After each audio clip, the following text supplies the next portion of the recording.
और दूसरी बड़ी खबर कांग्रेस की तरफ से, वहीं अहमद पटेल को अपनी जीत का पूरा भरोसा है। अहमद पटेल ने कहा कि वो बहुत आशावादी हैं और उन्हें अपनी जीत का पूरा भरोसा है। बड़ी खबर हम आपको बता रहे हैं, शंकर सिंह वाघेला को हमने सुनवाया और अहमद पटेल का कहना है कि उन्हें जीत का पूरा भरोसा है। मैं बहुत आशावादी हूं, ऐसा कहना है अहमद पटेल का। एक तरह से देखा जाए तो ये नाक की लड़ाई बन गई है। अमित शाह का पहुंचना तय है, स्मृति ईरानी का पहुंचना तय है। जो असली लड़ाई है वो बलवंत सिंह राजपूत और अहमद पटेल के बीच में है। और अहमद पटेल बहुत आशावादी हैं और बहुत अच्छे नेता हैं, कांग्रेस के बड़े नेता हैं और उन्होंने अपनी जीत की उम्मीद जताई है। उन्होंने कहा आप नतीजों का इंतजार कीजिए और मैं आशावादी हूं, मैं जरूर जीतूंगा।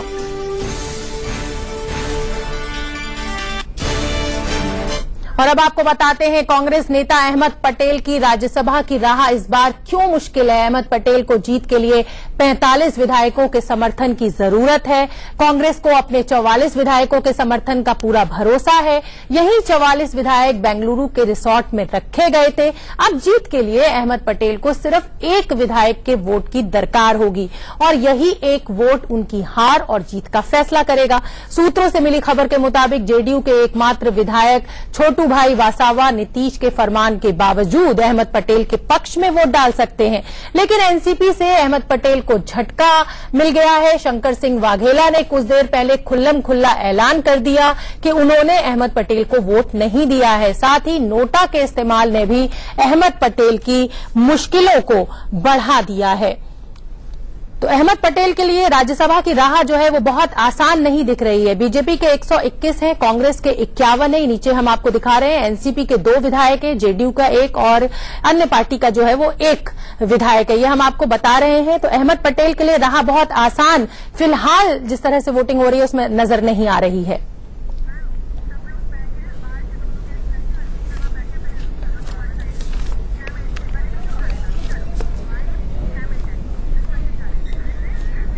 हमारे साथ हमारे संवाददाता अरविंद शर्मा जुड़ गए हैं, बीजेपी मुख्यालय से सुदेश वर्मा जी जुड़ गए हैं और कांग्रेस मुख्यालय से अभय दुबे जी जुड़ गए हैं। अरविंद, सबसे पहले आपके पास आना चाहूंगी। वोटिंग शुरू हो गई है, शंकर सिंह वाघेला को हमने सुना, अहमद पटेल को झटके लगने शुरू हो चुके हैं।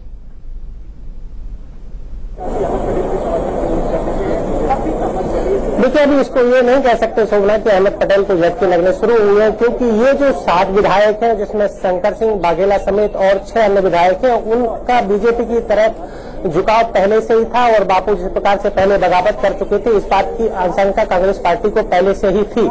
और वही आज शंकर सिंह ने आज साफ कर दिया कि उन्होंने अपना वोट अहमद पटेल को नहीं दिया और अहमद पटेल या कांग्रेस को इस बात की उम्मीद नहीं थी। तो अभी तक तो ये हुआ है। जहां तक सवाल एनसीपी का सवाल है, तो एनसीपी के एक विधायक जो है वह कहल जाने, उन्होंने ये अपना वोट भारतीय जनता पार्टी को देंगे। एनसीपी के जयंत बोस्की उन्होंने साफ किया है कि उन्होंने वोट अपना पार्टी के नियमों के मुताबिक दिया है और कांग्रेस के समर्थन में दिया है। तो अभी सारा दारोमदार उन 44 विधायकों पर है जो कांग्रेस के पास है, जो रिसोर्ट में ठहराए गए थे। अगर वो एक साथ रहते हैं तो अभी ये कहना जल्दबाजी होगा कि चुनाव का परिणाम किसके पक्ष में आएगा। अरविंद, आप हमारे साथ बने रहिए। अभय जी, आपके पास आना चाहूंगी। क्या हो रहा है सर कांग्रेस में? अभी शंकर सिंह वाघेला को हमने सुनवाया अपने दर्शकों को, उनका साफ साफ कहना है कि उन्होंने मना किया था कांग्रेस पार्टी को। 21 जुलाई को कांग्रेस ने उनको मुक्त कर दिया, उन्होंने कांग्रेस को मुक्त कर दिया। क्या हो रहा है सर? आप तो अपनी पार्टी नहीं संभाल पा रहे हैं।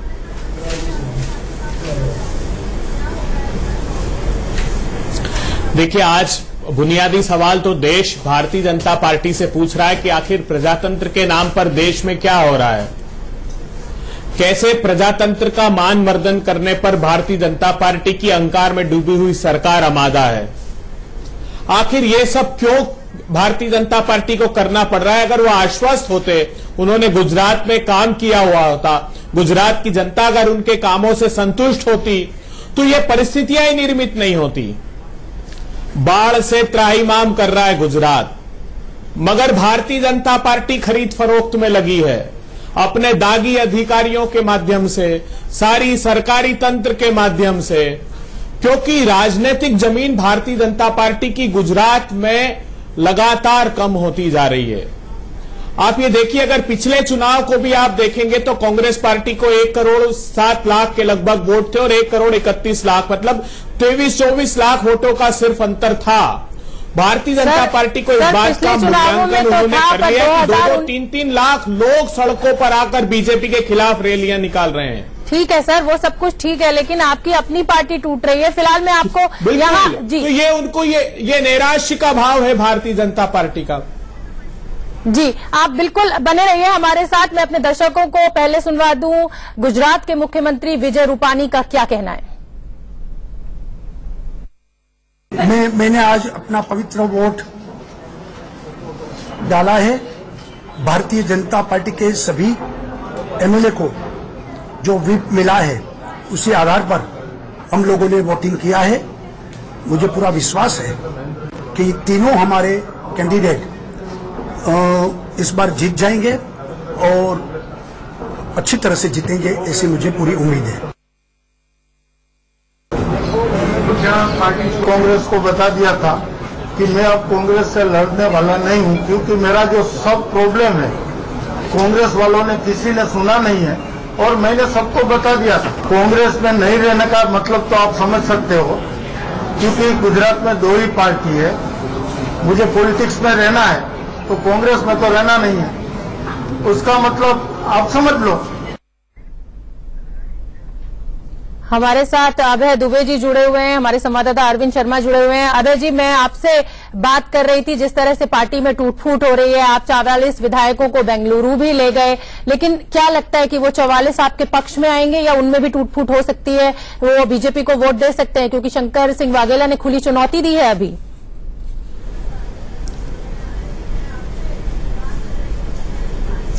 देखिए, हम तो उन प्रजातंत्री मूल्यों के प्रति आस्थावान हैं और हम इसीलिए आश्वस्त हैं कि प्रजातंत्र की जीवंतता को बरकरार रखने के लिए कांग्रेस ने 132 सालों तक अपना संघर्ष जारी रखा और अतिवादी विचारधारा के लोगों से अपेक्षा ही है जो आज वो कर रहे हैं, क्योंकि जिनको खुद को अपना आत्मविश्वास नहीं है वो ये कृत्य करते हैं। आज देश में शाही और तानाशाही, बस 2 ही प्रकार के मार्ग भारतीय जनता पार्टी अपनाती है, या तो ऐश्वर्य के आडंबर में डूबी है या तानाशाही रवैया है। सर मेरे सवाल का जवाब दे दीजिए। तो अपने विधायकों को लेकर और अपनी जीत को लेकर पूरी तरह आश्वस्त है। ठीक है सर, मेरे सवाल का जवाब दे दीजिए। सर, उन 44 विधायकों के लिए शंकर सिंह वाघेला ने कहा है कि उनमें से 2-3 खटक सकते हैं। उन 2-3 विधायक उन 44 विधायकों में से दूसरी तरफ जा सकते हैं। सर, मुझे उसका जवाब चाहिए आपसे। अब ये मैं नहीं जानता, अगर शंकर सिंह वाघेला जी कुछ भारतीय जनता पार्टी के निगोशिएटर के रूप में काम कर रहे हो तो पता नहीं, लेकिन कांग्रेस पार्टी के सारे विधायक साथ हैं और हम लोग जीत के प्रति आश्वस्त हैं।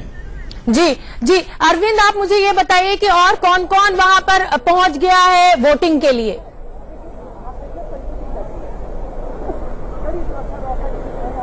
सोमना, अभी वो 44 विधायक लाए गए।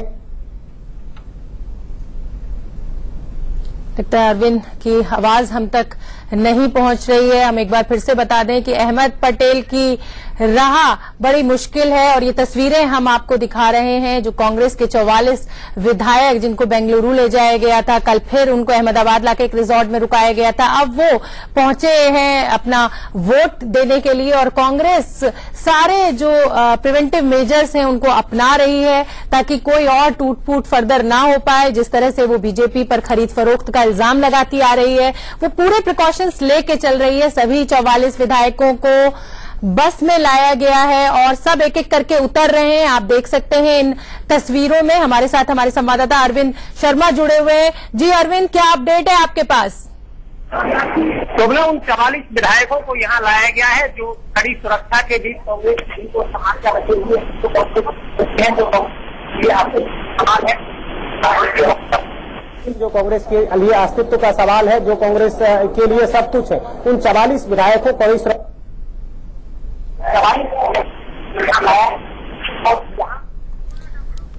आप देख सकते हैं तस्वीरों में कड़ी सुरक्षा के बीच कांग्रेस विधायकों को लाया गया है। कांग्रेस बहुत डरी हुई है जिस तरह से अमित शाह की राजनीति है और जिस तरह से वो खरीद फरोख्त का इल्जाम लगा रही है। डर कांग्रेस का साफ देखने को मिल रहा है कि कोई भी विधायक उनका किसी से बात ना कर ले। इस तरह से बस में 44 के 44 विधायकों को पिछले 11 दिन से रखना और फिर आज जिस तरह से लेके आए हैं वोटिंग के लिए, डर कांग्रेस का साफ दिख रहा है। और जाहिर सी बात है ये कहीं ना कहीं एक नाक की लड़ाई बीजेपी और कांग्रेस के बीच बन गई है। बीजेपी की पूरी कोशिश है कि किसी भी तरह अहमद पटेल को राज्यसभा पहुंचने से रोका जाए और उसी कोशिश में कांग्रेस भी लगी हुई है। जी अरविंद, आपका ऑडियो हम तक बार बार खराब आ रहा है, अब आप लगता है हमें सुन सकते हैं। ये बताइए कि इस समय का ताजा अपडेट क्या है? ये विधायक जो बस से उतर गए हैं, क्या ये अंदर चले गए हैं वोटिंग के लिए? कुछ अंदर चले गए हैं, कुछ बाहर हैं जो बस से उतरकर अंदर मतदान केंद्र की तरफ जाने का रुख कर रहे हैं। सुगना, ये तमाम विधायक हैं, जो 44 विधायक हैं जो कांग्रेस के लिए अस्तित्व है, जो कांग्रेस के लिए जो जिनकी प्रतिष्ठा का विषय जो कांग्रेस के बने हुए हैं। कांग्रेस चाहती है कि ये 44 विधायक कांग्रेस के समर्थन में वोट करें। वहीं जैसे शंकर सिंह बागेला का अभी बयान आया था कि इनमें से कुछ विधायक भारतीय जनता पार्टी के समर्थन में वोट दे सकते हैं। तो कांग्रेस की कुल मिलाकर ये कहा जाए कि ये जमा पूंजी है ये तमाम विधायक, और ये जमा पूंजी में से कहीं सेंध ना लग जाए इस बात का पार्टी को डर है कांग्रेस को। और ये तमाम विधायक अभी मतदान केंद्र पर पहुंचे हैं जहां अपना वोट कास्ट करेंगे। अरविंद, मुझे ये बताइए कि दिल्ली से कौन बड़े नेता वहां पहुंचे हुए हैं ताकि ये टूट फूट ना हो, सबको संभाल के रखा जाए?